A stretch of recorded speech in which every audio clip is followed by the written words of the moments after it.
মানুষ যখন জেনা ব্যভিচারের মধ্যে লিপ্ত হয় তখন তার ভিতর থেকে ঈমান বেরিয়ে যাবে, কারণ ঈমান থাকতে সে কোনোদিন জেনা ব্যভিচার করতে পারবে না। মানুষ যখন অশ্লীল কাজের মধ্যে লিপ্ত হয় তখন তাদের ভিতর থেকে কলব থেকে ঈমান কি বেরিয়ে যায়, ঈমান বেরিয়ে আকাশের উপর চলে যায়, লটকে থাকে। তবে এখনো সম্পর্ক আছে বিদায় ওই অপরাধ করলে তাকে কাফের বলা যাবে না, সে ফাসিক, কাফের বলা যাবে না। ওই ঈমানটা লটকে থাকবে উপরে, ঈমান অপেক্ষা করবে এই মানুষ কখন এই অপরাধ থেকে আল্লাহর কাছে তওবা করতেছে। ক্বালা রাসূলুল্লাহ সাল্লাল্লাহু আলাইহি ওয়াসাল্লাম ইন্নাল আম্বিয়া লাম ইওয়ারিসু দিনারা ওয়ালা দিরহামা ওয়ালাকিন ওয়ারাসুল ইলমা। কষ্টই না বলছি। একটি হাদিস শরীফ পড়লেন, আপনার আমার আমল লিখে ফেরেশতা আছে না, ওরা আমাদের আমল নামায় লিখে ফেলছেন অমুক জায়গায় হাশমিয়ে রহিমিয়ে দরবার শরীফ প্রাঙ্গণে অমুক মানুষ আমার নবীর একটা হাদিস তেলাওয়াত করেছেন।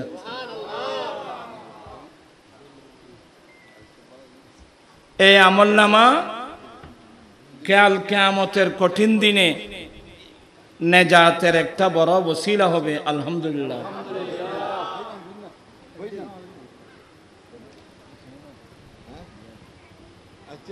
সালাতুন ইয়া রাসূলুল্লাহ আলাইকুম।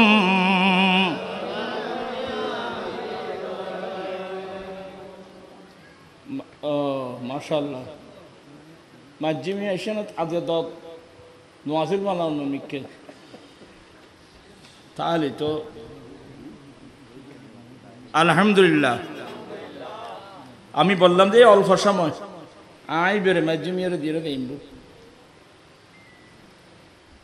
আল্লাহর নবী বলেন, মনোযোগ আছে, আল্লাহর নবী বলেন সমস্ত আম্বিয়া ইকরাম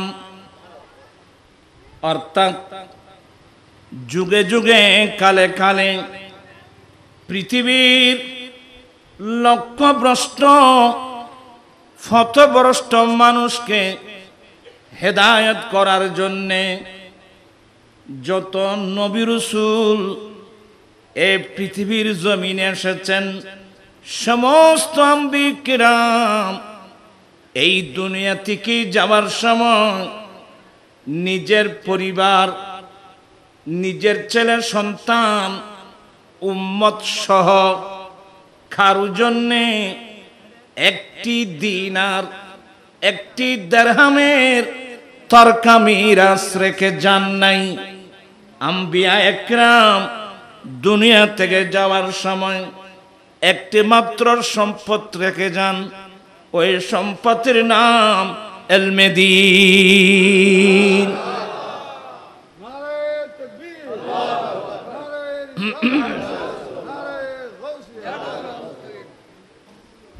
সমস্ত আম্বিকরাম এই দুনিয়া থেকে যাওয়ার সময় এমনকি নবিকুল সম্রাট সৈয়দুল মুরসালিন খাতামুন নবীন শফিউল মুযনিবিন জগৎ গুরু মুহাম্মদুর রাসূলুল্লাহ সাল্লাল্লাহু আলাইহি ওয়াসাল্লাম দয়াল নবী এই দুনিয়া থেকে যাওয়ার সময় নিজের পরিবারের জন্য কারো জন্য একটি দিনার একটি দিরহামের তরকা মিরাজ রেখে যান নাই।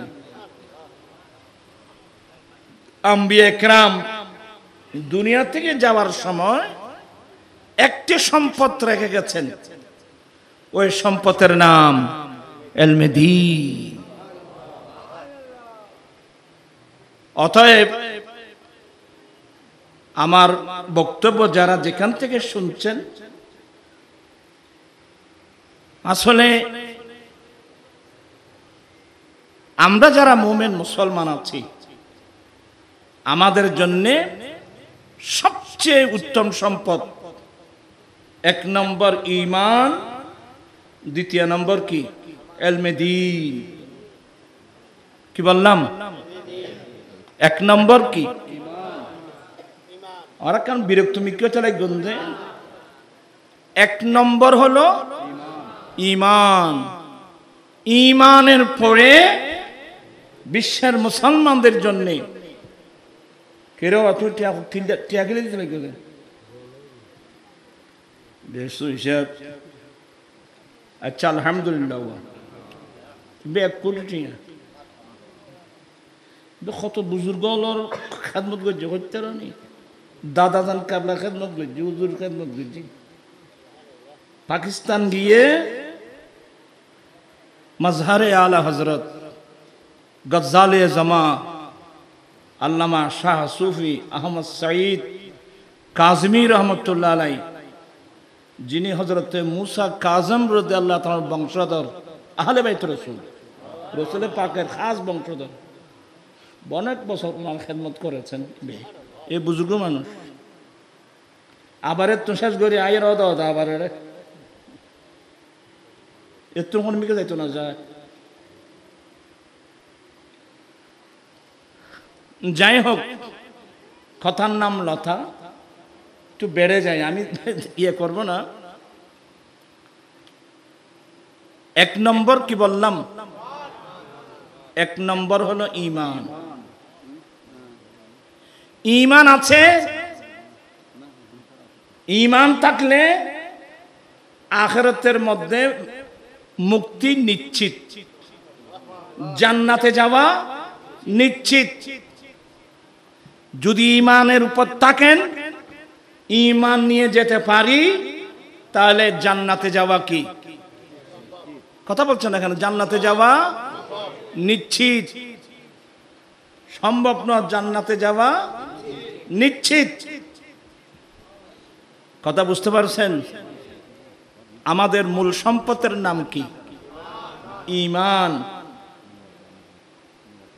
ওরা ফরাইম না ফরাই পছন্দ করতো, আর পরিবেশ লাইব, আগ্রহ লাইব। এই জন্যে কিয়ামতের পূর্বে মানুষ Bangladesh, Pakistan, India, Japan, German, চীন, এক কথায় পৃথিবীর প্রত্যন্ত অঞ্চল থেকে যারা সত্যিকার ঈমানদার, ওরা ঘর বাড়ি জায়গা সম্পদ সবগুলো ফেলে ওরা দৌড়ে দৌড়ে চলে যাবে মদিনাতুল মুনাওয়ারার দিকে।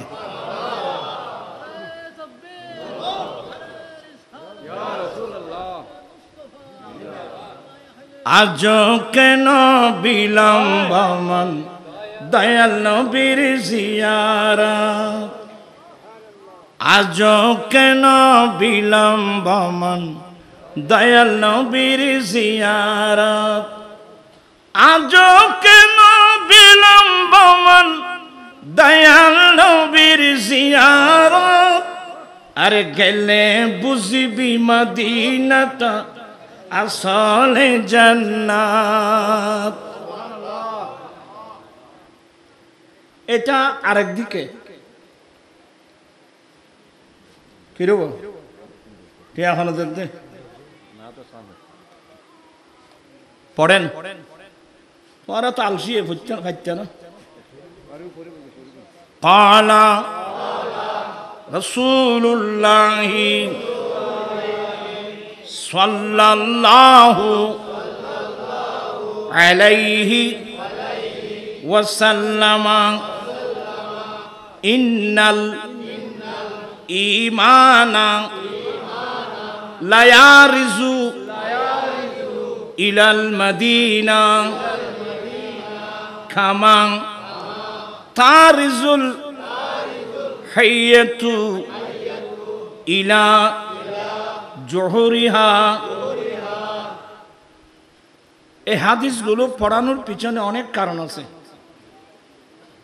আজকাল আহলে হাদিস বেড়ে গেছে, কিন্তু হাদিস জানে না, নাম আহলে হাদিস। তারপরও আমার উদ্দেশ্য হলো হেদায়েত। হেদায়েতের উদ্দেশ্যে বলবো, যার নসিব বালা আছে পাবে, নসিব যদি খারাপ হয় পাবে না। আর আমার দায়িত্ব হলো পৌঁছিয়ে দেওয়া। মুয়াজ্জিনের কাজ হলো আজান দেওয়া। মুয়াজ্জিনের আজানের সাউন্ড মানুষের কানে কানে ঢুকাই দেওয়া, এটা মুয়াজ্জিনের ডিউটি না। এটা যদি মুয়াজ্জিনের ডিউটি হতো, বড় মানুষ মুয়াজ্জিন মারি ফেলিত। আয় আজান নৌনিকে ওয়ামা আলাইনা ইল্লাল বালাগ। আমাদের দায়িত্ব হলো পৌঁছে দেওয়া। আর হাদিসগুলো সনদের মধ্যে কোনো জয়ীফ আছে নাকি? কেউ বলতে পারবে না। আল্লাহর নবী বলেন নিশ্চয় ঈমান। এই হাদিসের দুটো ব্যাখ্যা। নিশ্চয় ঈমান, অপর ব্যাখ্যা হলো ঈমান মানে আহলে ঈমান, অর্থাৎ মুমিন। নিশ্চয় ঈমান অথবা নিশ্চয় ঈমানদার মানুষ, মুমিন দৌড়ে দৌড়ে ঘর বাড়ি, দেশ, ঘর বাড়ি সবগুলো ফেলে চলে যাবেন কোন দিকে? মদিনাতুল মুনাওয়ারার দিকে। আমি বলছি না, আমি রাসূলের হাদিস শোনাচ্ছি আপনাদেরকে। আমার রাসূল বলছেন ঈমান পড়ার কথা নয়, এটা ফোন করতে জন্য এই লড়াছড়া করলে আর দেমাক কান লড়ে যাবে। ইয়ে আর কান দোষের আইখানে আর চেমিকে মানুষ বাদে কথা কথিত আন্ন সরকারের হাদিস। নিশ্চয় ঈমান দৌড়ে দৌড়ে চলে যাবে কোন দিকে? মদিনার দিকে। একটা হলো মানুষ যখন খারাপ কাজের মধ্যে লিপ্ত হয়, বেয়াদবি মাপ, মানুষ যখন জেনা ব্যভিচারের মধ্যে লিপ্ত হয়, তখন তার ভিতর থেকে ঈমান বেরিয়ে যাবে। কারণ ঈমান থাকতে সে কোনোদিন জেনা ব্যভিচার করতে পারবে না। মানুষ যখন অশ্লীল কাজের মধ্যে লিপ্ত হয়, তখন তাদের ভিতর থেকে, কলব থেকে ঈমান কি বেরিয়ে যায়। ঈমান বেরিয়ে আকাশের উপর চলে যায়, লটকে থাকে। তবে এখনো সম্পর্ক আছে বিদায় ওই অপরাধ করলে তাকে কাফের বলা যাবে না, সে ফাসেক, কাফের বলা যাবে না। ওই ঈমানটা লটকে থাকবে উপরে। ঈমান অপেক্ষা করবে এই মানুষ কখন এই অপরাধ থেকে আল্লাহর কাছে তওবা করতেছে। আল্লাহর কাছে তওবা করার আগ পর্যন্ত এই ঈমান আপনার ভিতর ফিরে আসবে না। মহিলারাও শোনেন, সবাই শোনেন। হ্যাঁ, ঈমান ফিরে আসবে, সে অপেক্ষায় থাকবে এই মানুষ কখন এই অপরাধ থেকে আল্লাহর কাছে কি করতেছে? তওবা করতেছে। তখন বান্দা তওবা করে সেই ঈমান আবার ফেরত আসবে, আপনি মুমিন থাকবেন। আলহামদুলিল্লাহ। এগুলো আমলি ত্রুটি, কিন্তু কোন বান্দায় যদি নবীর শানে বেয়াদবি করে, কোন ব্যক্তি যদি নবীর শানে বেয়াদবি করে, তার ভিতর থেকে ঈমান বের হয়ে আকাশ আর থাকবে না, সোজা চলে যাবে মদিনাতুল মুনাওয়ারায়। ওই সময় ওই সমস্তদেরকে কুফরি ফতোয়া দেওয়া হয়। মান ইস্তাখাফা বিজানাবিহি সাল্লাল্লাহু আলাইহি ওয়াসাল্লাম ফাহুয়া কাফিরুন মালউনুন ফিদ দুনিয়া ওয়াল আখিরাহ।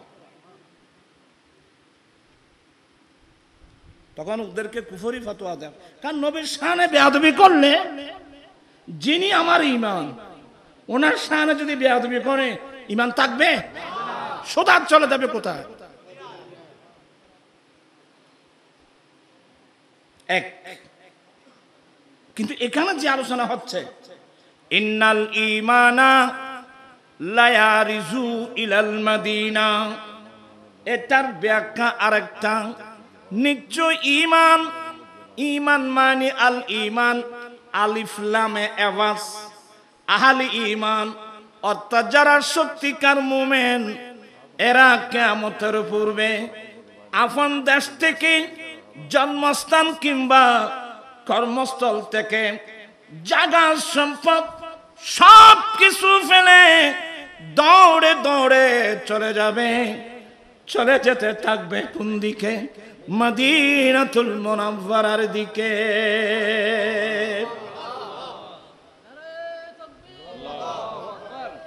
আমার দয়াল নবী বলেন, নিশ্চয় মুমিন মদিনার দিকে মদিনার দিকে দৌড়ে দৌড়ে চলে যাবে, যেমনি ভাবে বিষাক্ত সর্প গর্তের দিকে দৌড়ে। এবার হাদিস বুঝে আসবে, যেমনি ভাবে বিষাক্ত সর্প গর্তের দিকে দৌড়ে, ঠিক তেমনি ভাবে ঈমানদার মুমিন মুসলমান এরা মদিনার দিকে দৌড়বে। কারণ কি? সর্পের নিরাপদের জায়গা গর্ত, ঈমানদার মুমিন মুসলমানের ঈমানের নিরাপদের জায়গা মদিনাতুল মুনাওয়ারা।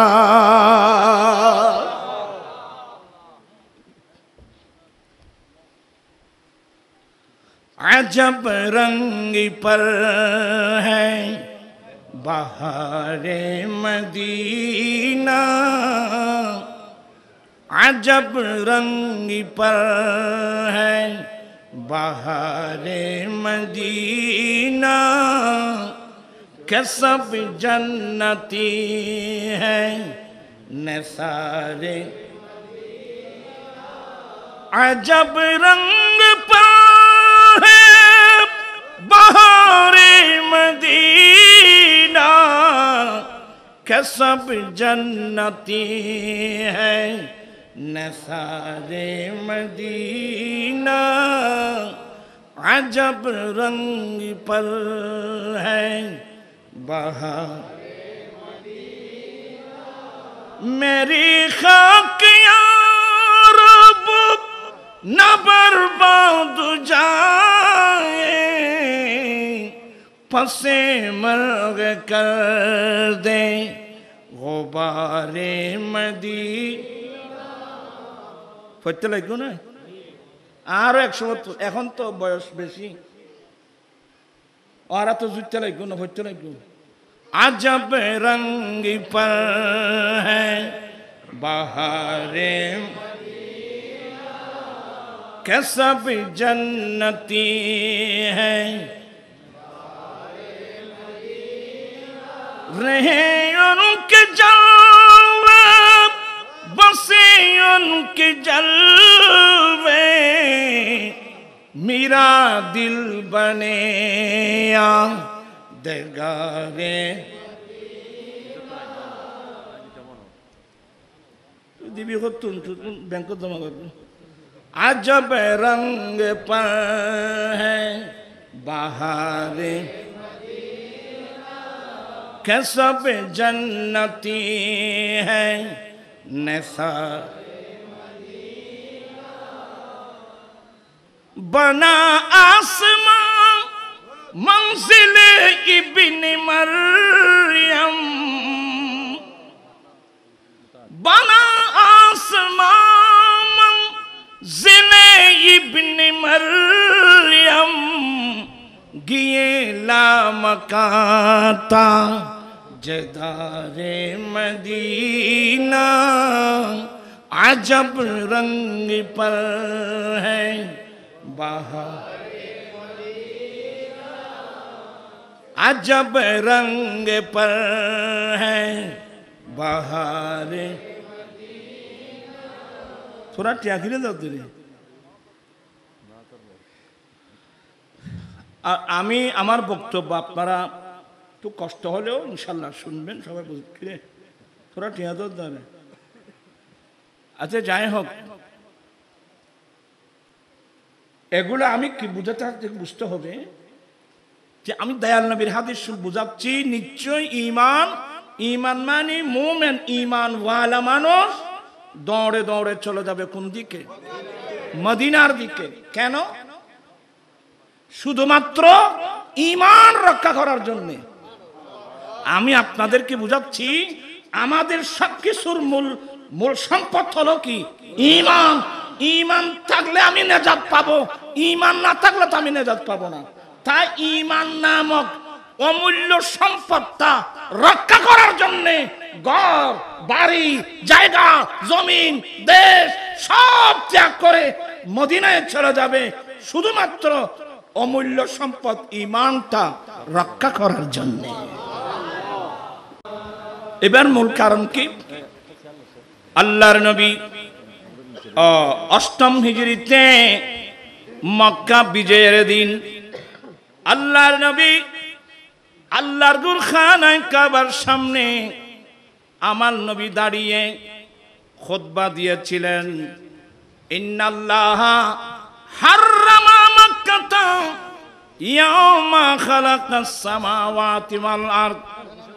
আল্লাহর নবী বলেন রব্বুল আলামিন সাত আসমান সাত জমিন যেদিন বানিয়েছেন সেদিন থেকে আল্লাহ মক্কাকে হারাম বানিয়েছেন।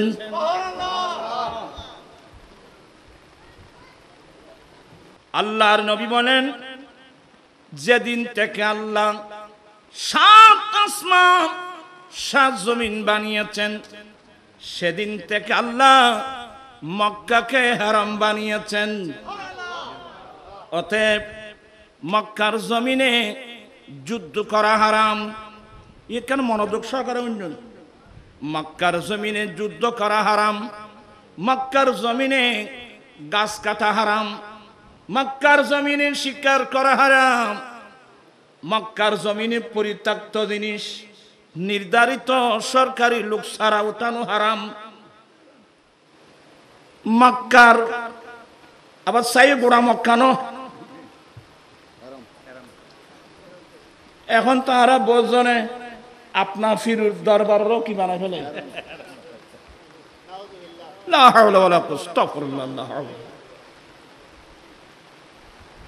মক্কা শরীফ গোটা তো হেরম না, গোটা মক্কা তো হেরম না।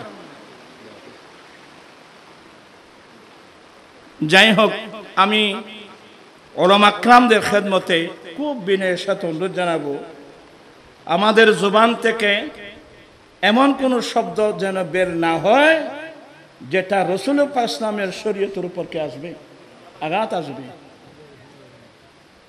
খুব সতর্ক। পৃথিবীর কোন মানুষ কেউ শুধু আমার রাসূল হাদিস এতটুকু ইন্নাল্লাহা হাররামা মাক্কাতা, অপর হাদিসের মধ্যে আছে ইন্না ইব্রাহিমা হাররামা মাক্কাতা ওয়া আনা উহাররিমুল মদিনা। আমার জদ্দে আমজাদ হযরত সাইয়েদনা ইব্রাহিম আলাইহিস সালাম মক্কাকে হারাম বানিয়েছেন আর আমি রাসূল মদিনাতুল মুনাওয়ারাকে কি বানাচ্ছি। ওখানে অনেক ইখতিলাফ আছে। গোটা মক্কাও হারাম না, হুদুদে হারাম, হারামের একটা সীমানা আছে। তা আমার রাসূল যে হাদিস বর্ণনা করেছেন এটা হুদুদে হারামের ঘটনা না।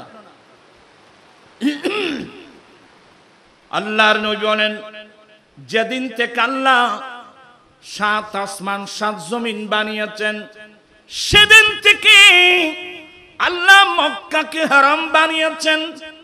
বিদায় মক্কার জমিনে যুদ্ধ করা হারাম, মক্কার জমিনে ঘাস কাটা হারাম, মক্কার জমিনে শিকার করা হারাম। আমার নবী যখন হেরমের আহকাম বর্ণনা দিচ্ছিলেন, আমার নবীর পাশে ছিলেন আমার নবীর চাচা আব্বাস রাদিয়াল্লাহু তাআলা। ফাকাল আল আব্বাস ইল্লাল ইযহার। আব্বাস রাদিয়াল্লাহু তাআলা আরজি করলেন, নবী গো, আপনি যে মক্কার হেরমের আহকাম বর্ণনা দিচ্ছেন, রক্তপাত হারাম, যুদ্ধ করা হারাম, গাছ কাটা হারাম, বাঁশ কাটা হারাম, শিকার করা হারাম, নবী গো, এক হারাম থেকে একটা জিনিস বাদ দেওয়া হোক, এটার নাম ইযহার। কি নাম? ইযহার। হামজা জাল খ রা। ইযহার এটা একটা ঘাস। নাজআলুহা ফি কুবুরিনা ওয়া বুয়ুতিনা। ইয়া রাসূলুল্লাহ, ইযহার নামক যে একটা ঘাস আছে, এই ঘাসটা আমরা কবরস্থানে লাগাই, আমরা আমাদের ঘরের মধ্যে লাগাই। তো এটাও খাতা যদি হারাম ঘোষণা করা হয়, আমরা আগামীতে কবরস্থানে কোত্থেকে লাগাবো? ঘরের ছাদের মধ্যে কোত্থেকে লাগাবো? আমার রাসূল বলেন, ইল্লাল ইযহার। হ্যাঁ হ্যাঁ, ইযহার নামক ঘাস কাটতে পারবা। সুবহানাল্লাহ। এত বৃষ্টি আছে তো মনে থোড়া মোড়ানো। হ্যাঁ, আল্লাহুম্মা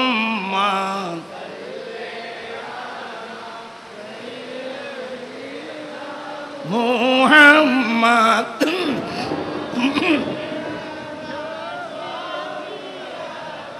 মৌলা বন জঙ্গলা বাক হরিণে চিনিল দয়াল নবীকে। হর মান ভয় চিনলি নারে, দুঃখ রইল মনেতে। আল্লাহ কম বলতো না, জ্বর দেখতে পারে এনে দুধ দিবি, কম পরে দেখিনি না বিয়ে না।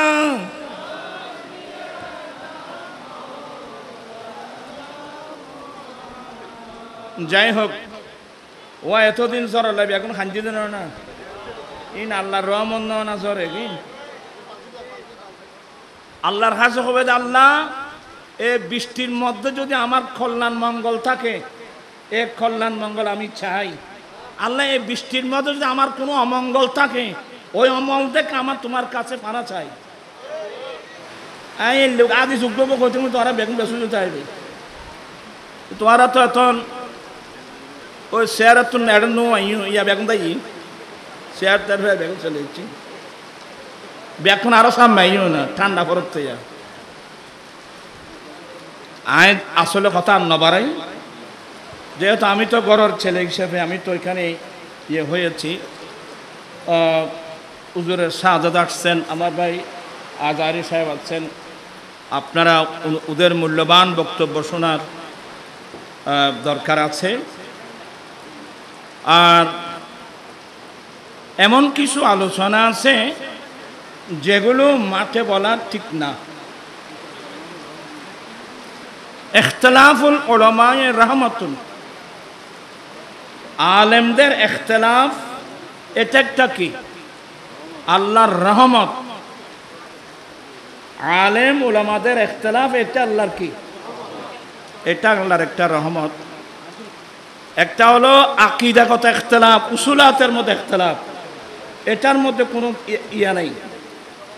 ফুরুয়াতের মধ্যে যে ইখতিলাফ আছে এগুলো, এটা আল্লাহর কি? মানুষই নামাতে হওয়াতে, এগুলো কি আল্লাহর কি? রহমত। আমি আসলে অনেক সমস্যার মধ্যে আছি, বিপদের মধ্যে আছি। আমি অনুরোধ জানাবো এমন কিছু মাসলা আছে যেগুলোর মধ্যে কি আছে, ইখতিলাফ আছে। যেমন এটা কোন মাস, মানুষই নেবেন না মাথাতে, এটা কোন মাস? শাওয়াল মাস। শাওয়াল মাসের মধ্যে আমরা অনেকেই 6 রোজা রেখেছি। কথা ইন্না মাথাকা, আমরা অনেকে কি রেখেছি, কিন্তু ইমাম আজম আবু হানিফা রাহমাতুল্লাহ এটাকে মাকরুহ বলছেন, ইমাম মালিক রাহমাতুল্লাহ এটাকে মাকরুহ বলছেন।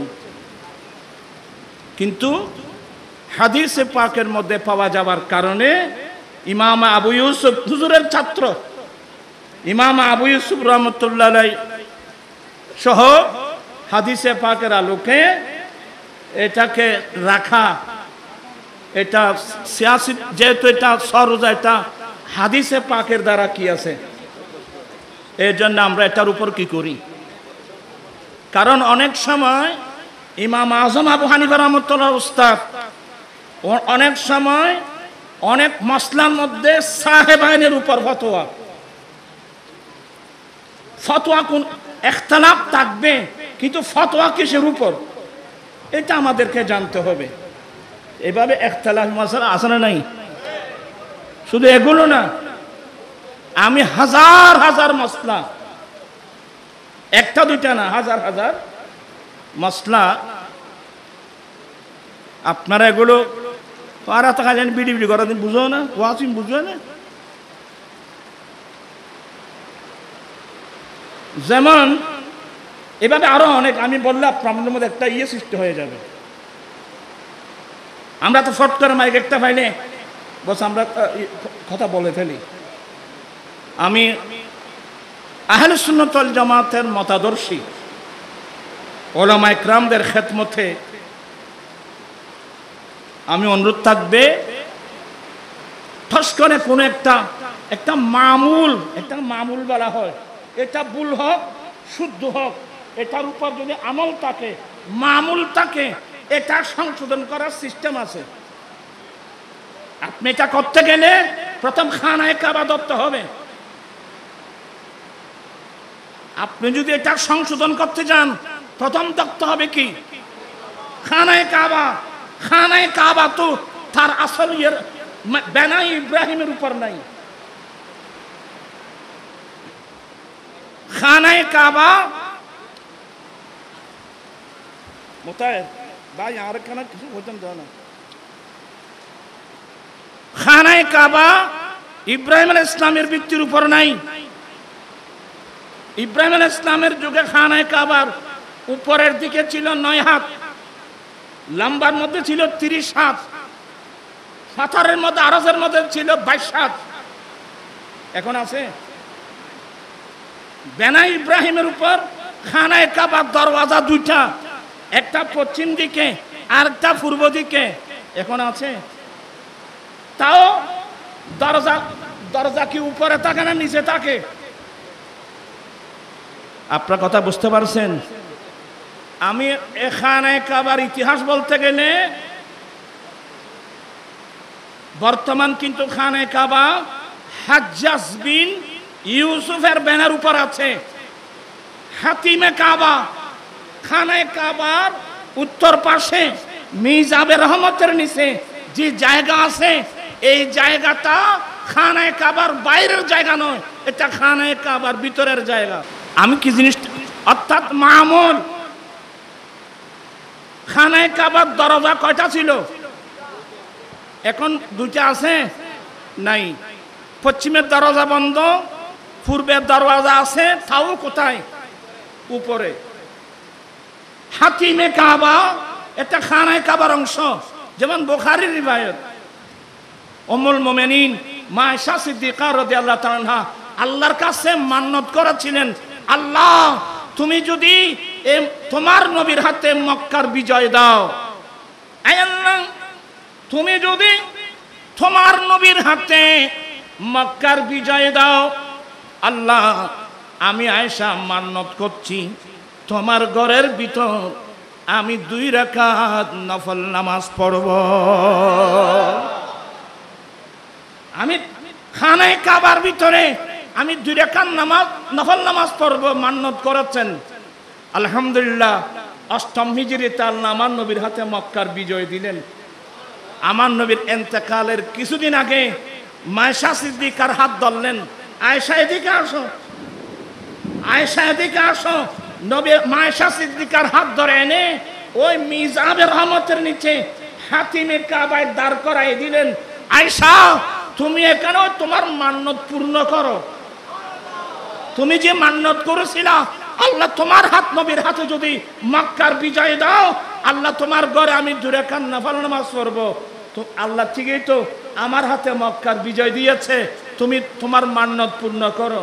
তো মায়েশা বলছেন যে ইয়া রাসূলুল্লাহ আমি তো মান্নত করেছিলাম খানায় কাবার ভিতরে পড়ব, আপনি তো আমাকে এনে দিয়েছেন খানায় কাবার বাইরে মিজাবের রহমতের নিচে। এবার আমার নবী হাদিস বর্ণনা দিলেন, এটা হাতিম, এটা খানায় কাবার বাইরের অংশ না, এটা খানায় কাবার ভিতরের অংশ। আচ্ছা ইনশাআল্লাহ আমি শুধু কি বুঝাতে চাইব, আমি যেগুলো মামুল হয়ে গেছে আমল চলতেছে মশহুর, সেটা ভুল হক শুদ্ধ হক, যেটা মামুল আছে মামুলের বিপরীত কথা বলতে গেলে এটা এভাবে ওপেন মাঠে ময়দানে বললে এটার উপর একটা কি সৃষ্টি হবে।